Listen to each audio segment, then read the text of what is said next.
semua, kembali lagi bersama saya, Desti Nestiani Manupas. Saya adalah salah satu mahasiswa jurusan Sosiologi, kelas B, semester 7, Fakultas Ilmu Sosial dan Ilmu Politik, Universitas Nusa Cendana Kupang. Kali ini saya akan membuat sebuah video.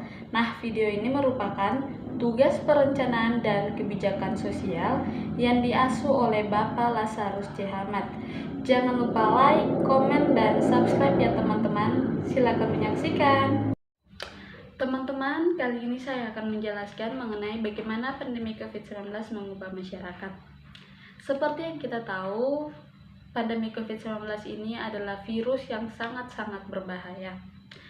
Sejak pecahnya pandemi COVID-19, semakin banyak orang juga yang mencari solusi bagaimana mencegah pandemi COVID-19 ini. Ada banyak masalah yang muncul semenjak adanya pandemi COVID-19 ini. Sekarang masalah yang paling mendesak adalah menemukan vaksin untuk membebaskan umat manusia dari ancaman COVID-19. Tetapi ada juga masalah lain, seperti ekonomi, sosial, dan juga iklim. Ekonomi ini adalah satu masalah yang sangat-sangat berpengaruh semenjak adanya COVID-19 ini. Seperti yang kita tahu, sekarang ini ada PPKM, sehingga membuat perekonomian masyarakat itu turun secara drastis. Isu ekonomi mengacu pada vitalitas berbagai jenis perusahaan dan masalah ketenagakerjaan terkait isu-isu iklim tentang pariwisata dan perjalanan global, tetapi juga berkaitan dengan perjalanan dan penggunaan energi rumah tangga dan industri. Isu-isu sosial menyangkut organisasi perawatan kesehatan dan tinggal lebih dekat dengan rumah, sifat dan organisasi pendidikan dan penelitian. Selama virus corona muncul, hidup akan benar-benar berbeda dibandingkan beberapa waktu sebelum adanya pandemi COVID-19. Masyarakat kita tidak akan sama lagi di tahun-tahun mendatang dan mungkin tidak akan pernah sama lagi. Saat ini, di tingkat lokal Kota Madya, kami sedang bekerja keras memahami apa arti virus ini bagi masyarakat kita, dalam memperbaiki dan membatasi kerusakan untuk membuat masyarakat dan komunitas kembali ke jalannya. Kami melakukan ini bersama dengan berbagai pemangku kepentingan, termasuk lembaga pendidikan tinggi seperti Universitas Tilburg. Orang-orang mengubah cara mereka jadi begitu inisiatif, fantastis, dan solusi inventif. Misalnya, menyiapkan sosial menjauhkan masyarakat dan ekonomi. Dalam membantu orang-orang dalam posisi rentan, semakin banyak pekerjaan yang dilakukan berdasarkan kepercayaan. Lingkungan hidup masyarakat menjadi pusat lagi. Lebih banyak penyesuaian dimungkinkan dan ada lebih banyak kerjasama antara berbagai pihak, berdasarkan solidaritas dan konektivitas baru. Coronavirus membuat perbedaan dalam masyarakat kita terlihat, tetapi juga membawa banyak orang lebih dekat bersama. Untuk memajukan masyarakat baru ini diperlukan pengetahuan dan inovasi, seperti serta usaha bersama oleh masyarakat itu sendiri, organisasi sosial, pendidikan, dan pemerintah di semua tingkatan. Bersama kita lebih kuat. Under Warman, Kota Tilburg, Esma Lalang, penanggung jawab partisipasi tenaga kerja sosial dan keamanan ekonomi dan kesadaran global Tilburg, Belanda. Pada tahun 1951, Kota Tilburg menjadi berita nasional selama berminggu-minggu karena dilanda epidemi cacar yang sangat menular. Yang terakhir di Belanda, rakyat yang berpotensi terinfeksi harus dikarantina dan kota disegel mati.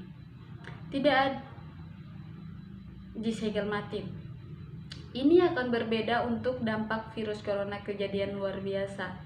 Setelah perlahan menjadi jelas apa yang terjadi di awal Maret 2020. Kuliah di universitas berlanjut untuk waktu yang singkat. Namun pertengahan Maret, pemerintah mengumumkan penguncian dan kota-kota di Belanda harus segera ditutup dan hampir semua staf mulai kerja dari rumah. Dengan upaya luar biasa dari dosen dan dukungan kami staf, pendidikan offline diganti oleh kuliah dan ujian online. Perkembangan yang sangat luar terjadi untuk percepatan digitalitas proses yang sudah berlangsung.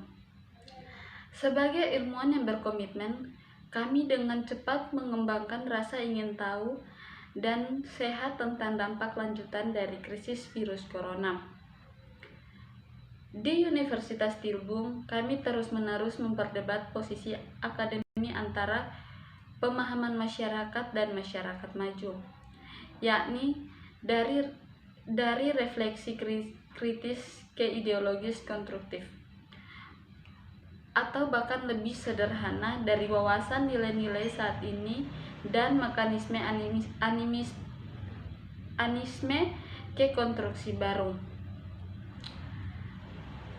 Dalam terang itu, diskusi beralih ke kemungkinan transformasi dalam masyarakat dari kesamaan lama menjadi kesamaan baru. Dan segera lahir ide untuk mengolah berbagai wawasan dalam sebuah buku. Dalam 2 minggu, kami menemukan sekitar 50 rekan yang bersedia memberikan pengerahan dan visi singkat tentang tema ini dan untuk berkontribusi pada koleksi berjudul Komunitas Baru. Dan ini tengah jadwal sibuk mereka. Berkat permohonan kerja tim semut, buku sudah siap hanya dalam waktu 3 bulan. Dan kami bangga mampu menyajikan kepada pembaca.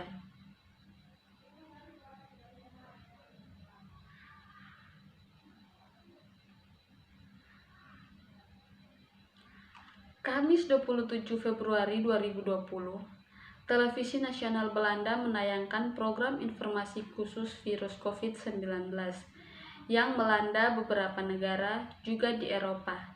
Setelah wabah awal di kota Cina, Wuhan, sejauh ini tidak ada pasien yang terdaftar di Belanda. Dan program telah berjalan tepat selama 50 menit. Tamu utama adalah Menteri Kesehatan, Kesejahteraan, dan Olahraga Bruno Bruins. Setelah video singkat tentang virus, pembawa acara program Road Trip tiba-tiba berkata, "Mr. Bruin, kamu sedang diberikan catatan." Menteri angkat bicara, "Baru saja dikonfirmasi bahwa seorang pasien dengan virus corona telah diidentifikasi di Belanda. Diduga itu menyangkut seorang pria yang ditempatkan dan diisolasi di Elizabeth Rumah sakit Twisteden di Tilburg.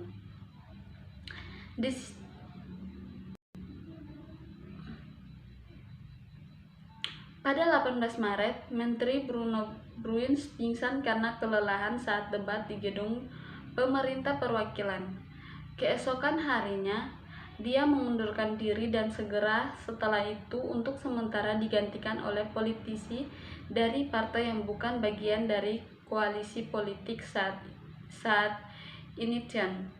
2 hari sebelumnya, negara itu telah dikunci oleh sejarah pidato Perdana Menteri Belanda, Mark. Di seluruh dunia, negara-negara telah menanggapi pandemi COVID-19 dengan cara yang berbeda. Tetapi karantina dan penguncian telah menjadi umum tindakan tanggapan yang diambil oleh pihak berwenang di berbagai tingkatan, lokal, regional, dan nasional. Jenis tindakan inilah yang mempengaruhi masyarakat kita dalam segala hal ukuran. Banyak yang percaya, misalnya, bahwa ini akan mengakhiri globalisasi. Untuk waktu yang lama, transportasi besar-besaran orang dan barang akan berkurang secara substansial. Pendidikan akan berubah. Pemerintah nasional dan akibatnya para nasionalisme mungkin mendapatkan kembali signifikasi dan tidak pekerjaan dan angka kemiskinan akan meningkat. Paolo Giordano adalah salah satu yang pertama menggambarkan efek sosial isolasi dalam esainya. Dia juga salah satu yang pertama berbagi kekhawatiran yang membuatnya takut dengan audiens yang lebih luas melalui sentuhannya laporan tentang apa yang dia alami selama karantina pribadinya. Dia datang ke kesimpulan bahwa penyebaran virus di seluruh dunia menunjukkan masyarakat kita telah menjadi benar-benar global selama beberapa dekade terakhir. Dengan segala kekurangan, dia menekankan bahwa krisis virus corona mempengaruhi seluruh dunia dan bahwa satu-satunya cara untuk menang adalah untuk datang dengan pendekatan kolaboratif mulai dari tingkat kami kehidupan individu, mulai dari tingkat planet kita sebagai organisme global. Jelas, COVID-19 bukan pandemi pertama yang melanda umat manusia. Kita memori pandemi bagaimana tidak berkembang dengan baik karena kami tidak mengalami secara langsung apa yang terjadi di masa lalu dan tidak belajar dengan mudah dari deskripsi, dan karena itu gagal mengambil keuntungan dari pelajaran yang bisa diambil di pandemi sebelumnya.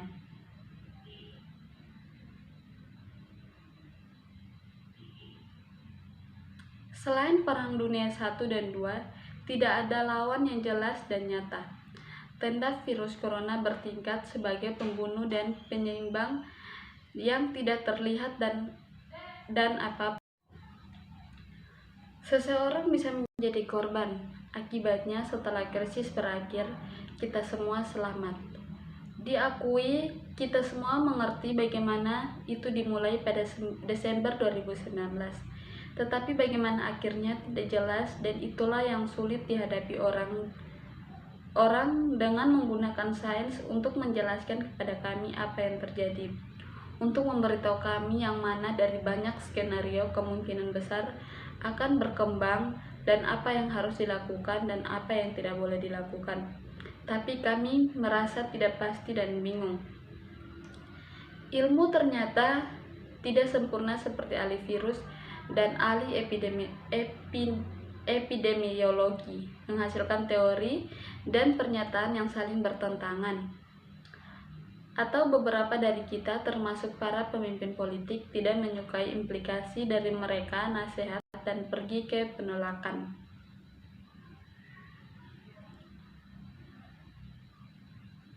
Ada yang kurang lebih otoriter negara-negara yang tampaknya berhasil dalam pendekatan mereka, seperti Cina, Singapura, dan Korea Selatan. Di sisi lain, ada negara-negara demokratis, tetapi mereka juga menunjukkan tingkat keberhasilan yang berbeda dalam pendekatan Amerika.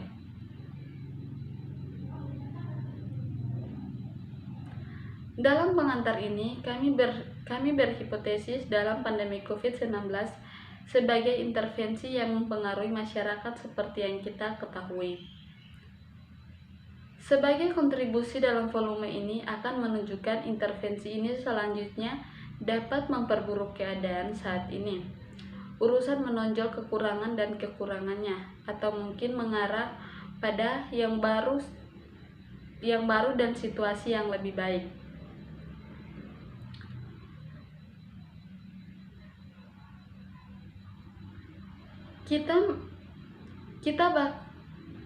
Kita mengkonseptualisasikan era pra-COVID-19 sebagai kebiasaan lama dan menjelajahi kemungkinan arti dan jelajahi kemungkinan transisi ke kesamaan baru dengan atau tanpa virus corona.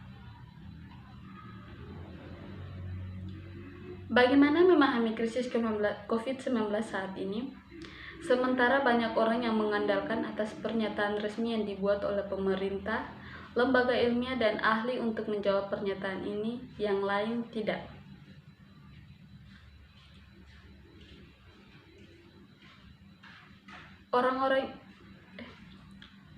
Baru-baru ini berita Belanda melaporkan tentang orang-orang yang mengikuti konspirasi teori nasional bahwa krisis COVID-19 saat ini terkait dengan pengenalan dan teknologi. Orang-orang ini misalnya menunjukkan pada apa yang disebut pengalaman di Provinsi Wuhan, Cina, tempat krisis COVID-19 saat ini mulai pada tahun 2019. Teori konspirasi menunjukkan bahwa di balik masyarakat Gordon, elit berusaha mengatasi masalah kelebihan penduduk dengan cara memperkenalkan dan menyalahkan COVID-19 atas efek samping negatifnya.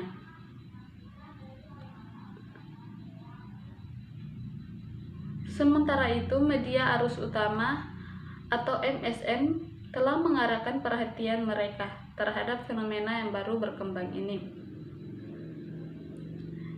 Di dalam banyak dari laporan MSM ini, orang-orang yang memiliki afinitas dan teori konspirasi adalah digambarkan bersama beberapa informasi kontekstual, pencegahan fakta informasi yang diberikan oleh spiratif COVID atau menjelaskan perilaku mereka.